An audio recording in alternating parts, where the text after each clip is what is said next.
Eu queria muito ser amigo desse cara. O que você tanto vê nesse celular, Gabriel? Tô vendo um corte do Bistecone. Ele é muito bom.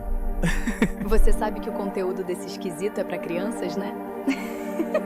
Salgueiro do desejo. É, Tigrão, meu amiguinho. Acho que você é o meu único amigo nesse mundo.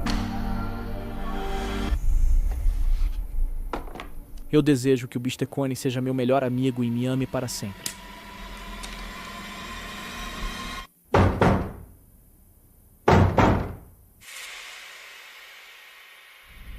Oi, meu amigo Gabriel. Eu não sei como isso aconteceu, mas ele virou meu amigo do nada.